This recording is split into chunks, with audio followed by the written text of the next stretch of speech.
This is a reading of a cycle of lectures by Rudolf Steiner entitled The Kingdom of Childhood. This is the last lecture, Lecture 7, which will be followed by some question and answers. Lecture 7 is given in Torquay on August 19th, 1924. We will now speak about some further details of method, though of course in this short time I can only pick out a few examples to give you. When we consider the whole period between the change of teeth and puberty, we can see that it divides itself again into 3 sections, and we must bear these in mind when we have to guide the children through those early years of school life. First, we have the age when children begin to differentiate themselves from their environment and make a distinction between subject, their own self, and object, the things that surround them in the outside world. Up to this time, it is essential for us to teach in such a way that all things inside or outside the child have a quality of unity. I have shown you how that can be done artistically. Then, in the second period, we saw how the transition to descriptions of the outside world can be made through our teaching of plant and animal life. You can treat these things in quite an elementary way up till the 12th year. The third section extends from the 12th year up to puberty, and it is really only at this time that we can pass on to lifeless nature. For it is only now that the child really begins to understand the inanimate world. We might indeed say that from the 7th year to about the 9 1/2 or 9 1/3, children take everything in with their soul. There is nothing that a child would not take in with its soul. The trees, the stars, the clouds, the stones, everything is absorbed by the child's soul life. From about 9 1/3 to about 11 2/3, children already perceive the difference between the soul quality that they see in themselves and what is merely living. We can now speak of the whole earth as living. Thus we have the soul quality and the living quality. Then, from 11 2/3 to about 14, the child discriminates between what is of the soul, what is living, and what is dead, that is to say, what is based on the laws of cause and effect. We should not speak to children of inanimate things at all before they approach the 12th year. Only then should we begin to speak about minerals, physical phenomena, chemical phenomena, and so on. We must make it clear to ourselves that this is really how things are. In the child between the change of teeth and puberty, it is not the intellect but the fantasy that is predominantly active. We must constantly be thinking of the child's fantasy, and therefore, as I have often said, we must especially develop fantasy in ourselves. If we do not do this, but pass over to all kinds of intellectual things when the children are still quite young, then they cannot go through their development rightly, even in their physical body. And much that is pathological today arises from the fact that in this materialistic age, too much attention has been paid to children's intellect between the change of teeth and puberty. We should only very gradually introduce the lifeless world when the child is approaching the 12th year, for this lifeless world must be grasped by the intellect. At this time we can introduce minerals, physical and chemical phenomena, and so on. But even here we should connect it up with life as far as possible. Not simply start, for instance, with a collection of minerals, but start from the earth, the soil, and first describe the mountain ranges, how they bring about the configuration of the earth. Then we can speak of how the foot of the mountains is surrounded with soil, and the higher we go, the more barren the mountains become, and the fewer plants there are. So we come to speak of the barrenness of the mountains, and point out that here there are minerals. Thus we start with the mountains and lead on to the minerals. Then, when we have given a clear description of the mountains, we can show the children a mineral and say, "This is what you would find if you were to take this path up the mountain. This is where it is found." When you have done this, with a few different minerals, you can pass on to speak of the minerals themselves. But you must do the other first. Here again, proceeding from the whole and not from the part. This is very important. For physical phenomena, also, it is just as important to start from life itself. You should not begin your teaching of physics as set forth in the textbooks of today, but simply by lighting a match, for instance, and letting the children observe how it begins to burn. You must draw their attention to all the details, what the flame looks like, what it is like outside, what it is like further in, and how a black spot, a tiny black cap, is left when you blow out the flame. And when you have done this, begin to explain how the fire in the match came about. The fire came about through the generation of warmth, and so on. Thus you must connect everything with life itself. Or take the example of a lever. Do not begin by saying that a lever consists of a supported beam, at the one end of which there is a force, and at the other end another force, as one so often finds in the physics books. You should start from a pair of scales. Let the child imagine that you are going to some shop where things are being weighed out, and from this pass on to equilibrium and balance, and to the conception of weight and gravity. Always develop your physics from life itself, and also your chemical phenomena. That is the essential thing, to begin with real life in considering the different phenomena of the physical and mineral world. If you do it the other way, beginning with an abstraction, then something very curious happens to the children. The lesson itself soon makes them tired. The children do not get tired if you start from real life. They get tired if you start from abstractions. The golden rule for the whole of teaching is that children should not tire. Now, there is something very strange about the so-called experimental education of the present day. Experimental psychologists register when a child becomes tired in any kind of mental activity, and from this they decide how long to occupy a child with any one subject, in order to avoid fatigue. This whole conception is wrong from beginning to end. You can read about the truth of the matter in my books, especially entitled Riddles of the Soul, and in various lecture courses. All I will do now is remind you that the human being consists of three members: the nerve-sense organism, that is, all that sustains the human being in the activity of its mind and spirit; the rhythmic organism, which contains the whole rhythm of breathing, the circulation of the blood, and so on; and the metabolic limb organism, in which everything that is metamorphosed by various substances is to be found. Now, if you take the physical development of the child from birth to the change of teeth, you will find it is specially the head organization, the nerve-sense organization, that is at work. Footnote: Dr. Steiner is here speaking of the process of organic development, not of the child's mental growth. There is no question of approaching the child's intellect during this first period of childhood, when the head and nerve system is performing a function entirely different from later years. See Rudolf Steiner's title, The Education of the Child in the Light of Anthroposophy. End footnote. The child develops from the head downward in the early years of life. You must examine this closely. Look first of all at a human embryo, an unborn child. The head is enormous, and the rest of the body is still stunted. The child is born, and the head is still outwardly the largest, strongest part, and out of the head proceeds the whole growth of the child. This is no longer the case between the 7th and 14th year. Rhythm of breathing, rhythm of the blood, the whole rhythmic system is what holds sway between the change of teeth and puberty.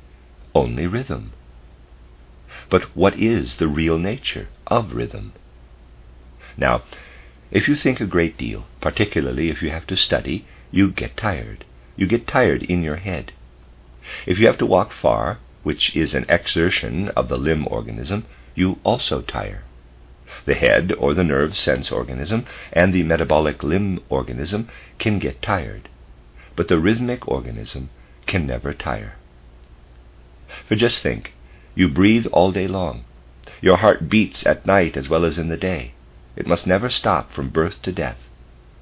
The rhythm of it has to go on all the time, and cannot ever tire. It never gets tired at all.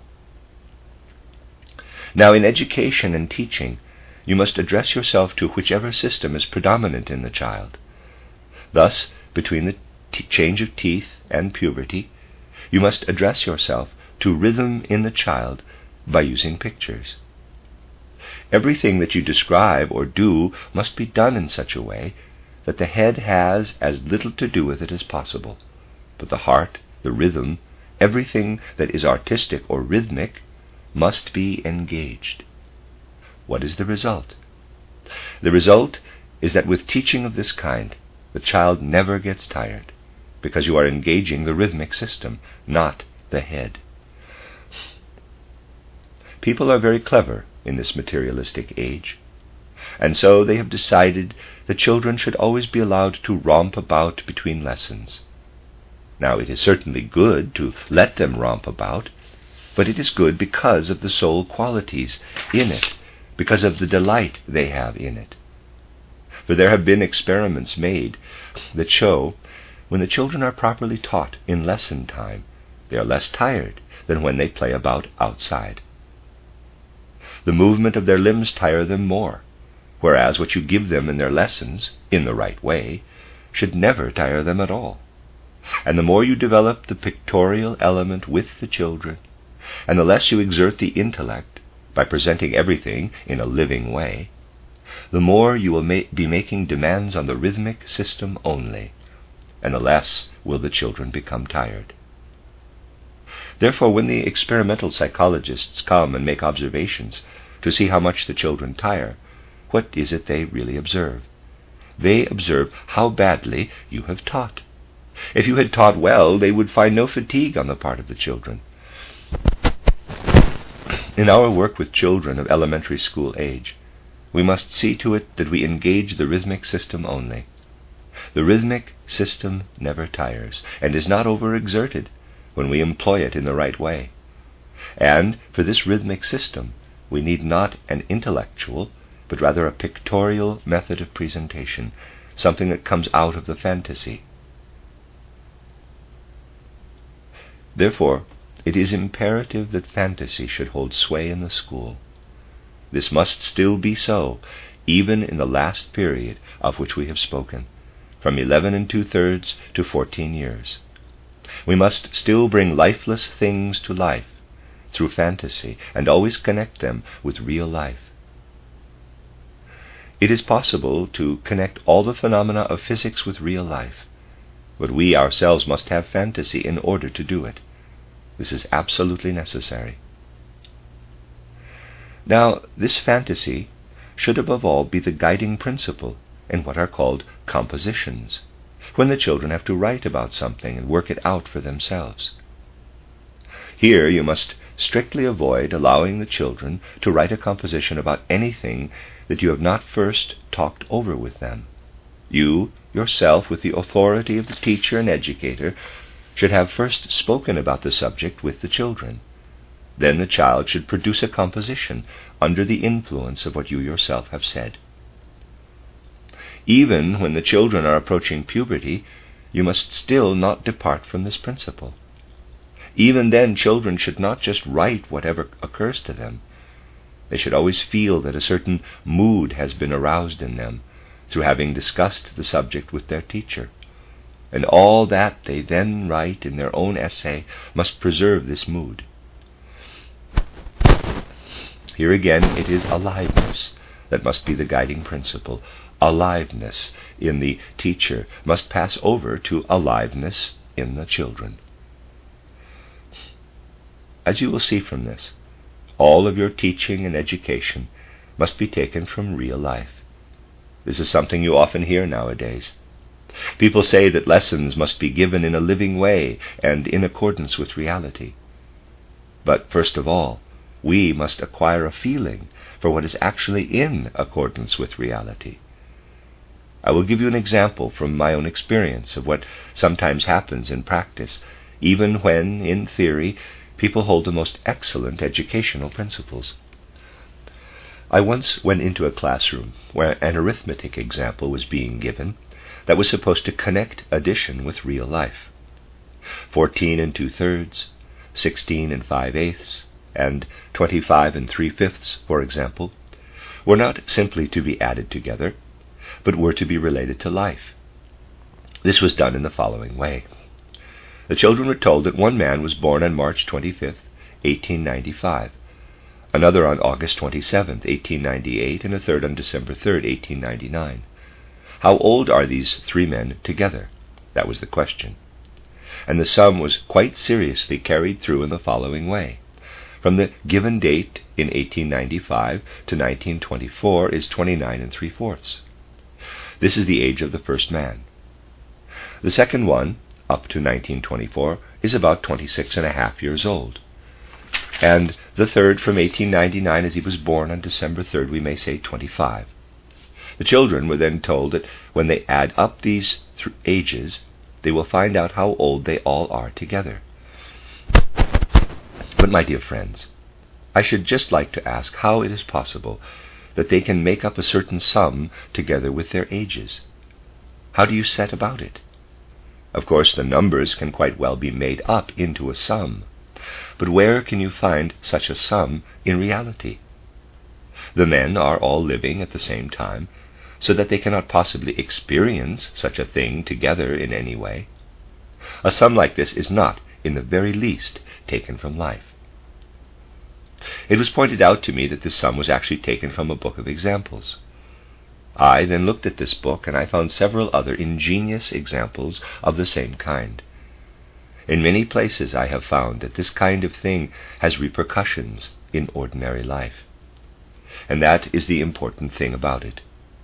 For what we do at school affects ordinary life. And if the school teaching is wrong, that is, if we bring such an unreality into an arithmetical example, then this way of thinking will be adopted by the young people and applied in ordinary life.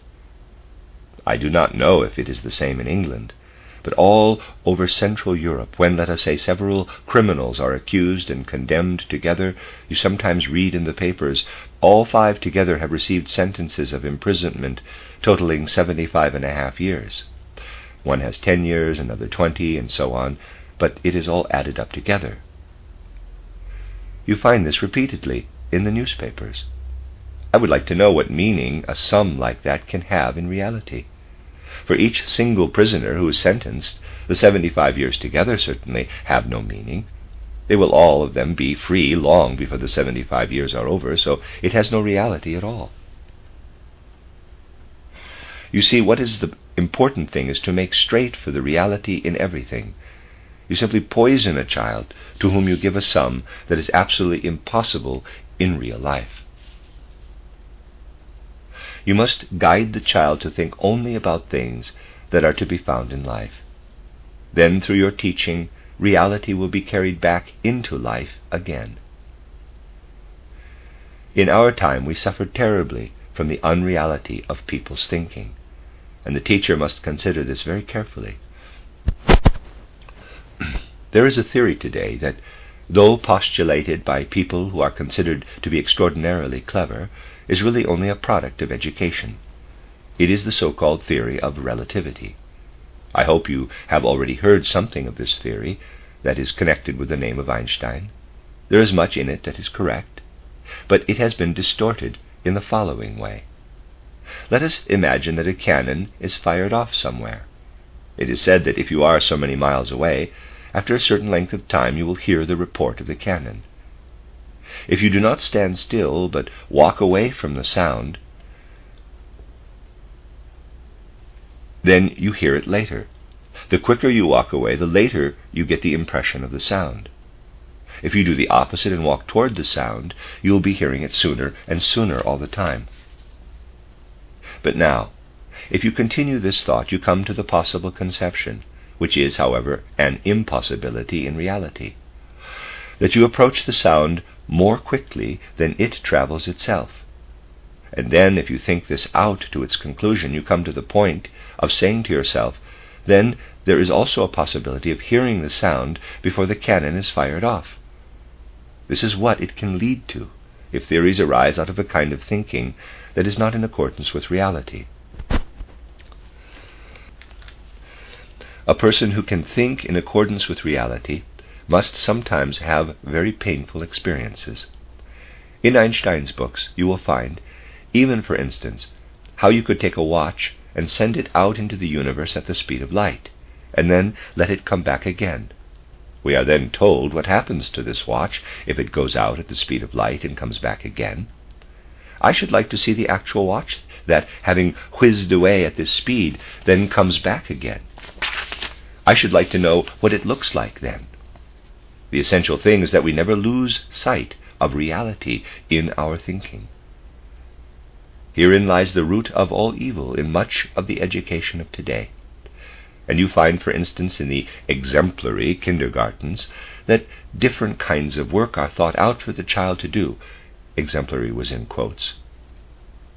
In reality, we should not allow the child to do anything, even in play, that is not an imitation of life itself. All frugal occupations and the like, which have been thought out for the children, are really bad. We must make it a rule only to let the children do what is an imitation of life, even in play. This is extremely important. For this reason, as I have already told you, we should not provide what are called quote-unquote ingenious toys. But with dolls or other toys, we should leave as much as possible to the child's own fantasy. This is of great significance, and I earnestly beg you to make it a rule not to let anything come into your teaching and education that is not in some way connected with life. The same rule applies when you ask the children to describe something. You should always call their attention to it if they stray from reality. The intellect never penetrates as deeply into reality as fantasy does. Fantasy can go astray, it is true, but it is rooted in reality, whereas the intellect remains always on the surface. That is why it is so infinitely important for the teacher to be in touch with reality as he or she stands in the class. To support this, we have our teachers' meetings in the Waldorf school, which are the heart and soul of the teaching. In these meetings, all the teachers speak of what they, as individuals, have learned from their classes and from all the children in them, so that each one learns from the other. No school is really alive where this is not the most important thing, this regular meeting of the teachers. And indeed there is an enormous amount one can learn there. In the Waldorf school we have mixed classes, girls and boys together. Now, quite apart from what the boys and girls say to each other, or what they consciously exchange with each other, there is a marked difference to be seen in the classes according to whether there are more girls than boys or more boys than girls, or an equal number of each. For years I have been watching this, and it has always proved to be the case that there is something different in a class where there are more girls than boys. In the latter case, you will very soon find that you yourself, as the teacher, become less tired, because the girls grasp things more easily than boys, and with greater eagerness too. You will find many other differences also. Above all, you will very soon discover that the boys themselves gain in quickness of comprehension when they are in a minority, whereas the girls lose by it if they are in the minority. Let me read that again. Above all, you will very soon discover that the boys themselves gain in quickness of comprehension when they are in a minority, whereas the girls lose by it if they are in the minority. And so there are numerous differences that do not arise through the way they talk together or treat each other, but that remain in the sphere of the imponderable, and are themselves imponderable things. All these things must be very carefully watched, and everything that concerns either the whole class or individual children is spoken of in our meetings, so that every teacher really has the opportunity to gain an insight into characteristic individualities among the pupils. There is one thing that is, of course, difficult in the Waldorf school method. We have to think much more carefully than is usually the case in class teaching, how one can really help the children progress. For we are striving to teach by quote-unquote reading from the particular age of a child what should be given at this age.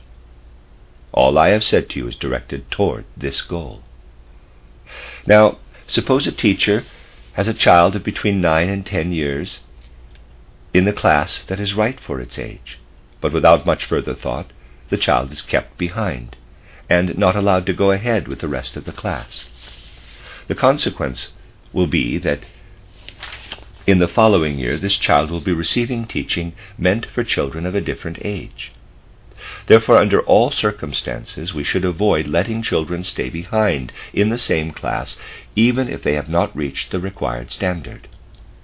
This is not so convenient as letting the children stay in the class where they are and repeat the work, but we should avoid this at all costs. The only corrective we have is to put the very weak ones into a special class for the more backward children. Children who are in any way below standard come into this class from all the other classes. Otherwise, as I have said, we do not let the children stay behind, but we try to bring them along with us under all circumstances, so that in this way each child really receives what is right for his or her particular age.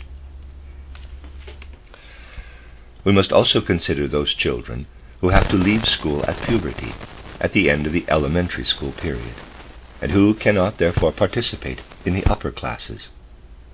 We must make it our aim that by this time, through the whole tenor of our teaching, they will have come to a perception of the world that is in accordance with life itself. This can be done in a twofold way. On the one hand, we can develop all our science and history lessons in a way that the children, at the end of their schooling, have some knowledge of the human being and some idea of the place of human beings in the world. Everything must lead up to a knowledge of the human being, reaching a measure of wholeness when the children come to the 7th and 8th grades. That is when they have reached their 13th and 14th year. Then all that they have already learned will enable them to understand what laws, forces, and substances are at work in the human being itself, and how the human being is connected with all physical matter in the world, with all that is of soul in the world, and with all spirit in the world. Thus the children, in their own way, of course, come to know what a human being is within the whole cosmos. This, then, is what we try to achieve on the one hand. On the other hand, we try to give the children an understanding of life. It is actually the case today that most people, especially those who grow up in towns, have no idea how things, paper for instance, are made. There are a great many people who do not know how the paper on which they write, or the material they are wearing, is manufactured, nor if they wear leather shoes, how the leather is prepared. Think of how many people there are who drink beer and have no idea how the beer is made. This is really an unfortunate state of affairs.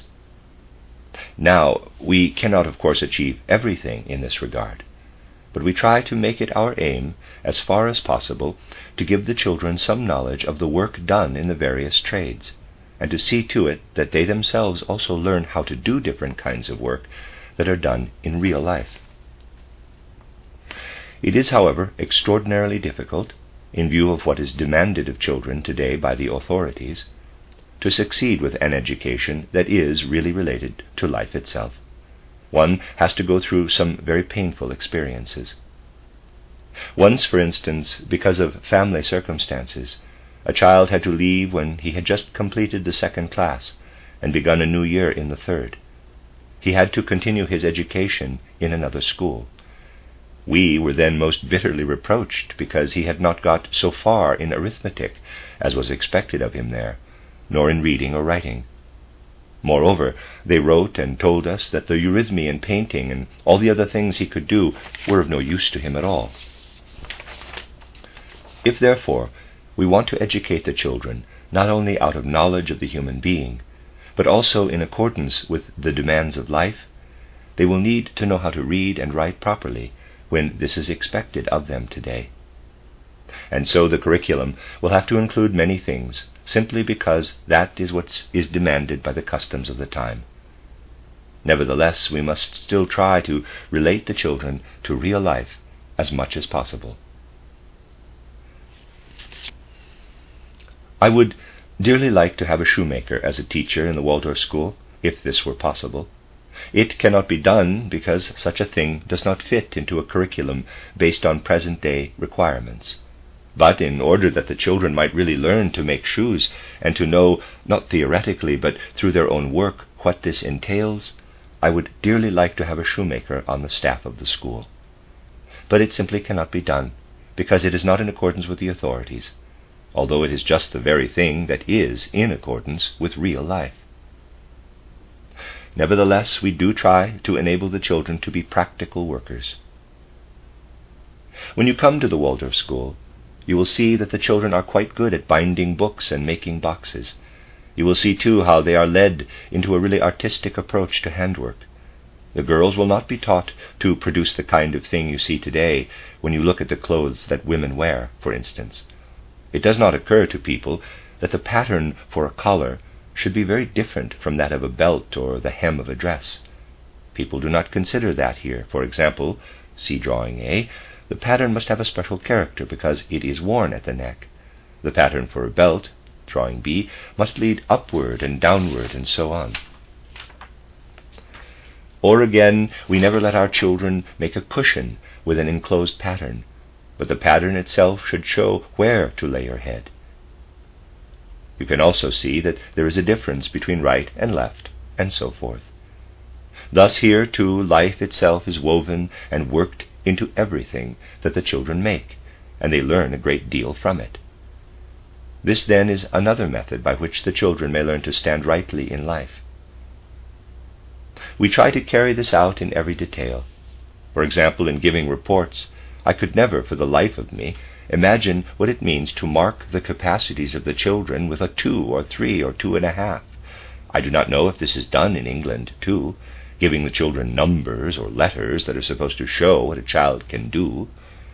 In Central Europe, it is customary to give a 3 or a 4. At the Waldorf school, we do not give reports like this, but every teacher knows every child and describes him or her in the report. The report describes in the teacher's own words what the child's capacities are and what progress the child has made. And then every year each child receives in the report a personal motto or verse, which can be a word of guidance in the year to come. The report is like this. First there is the child's name, and then the verse, and then the teacher, without using stereotyped letters or numbers, simply characterizes what the child is like, and what progress she or he has made in the different subjects. The report is thus a description.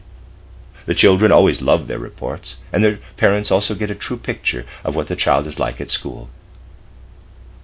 We lay great stress upon keeping in touch with the parents, so that from the school we may see into the home through the child. Only in this way can we come to understand each child and to know how to treat every peculiarity.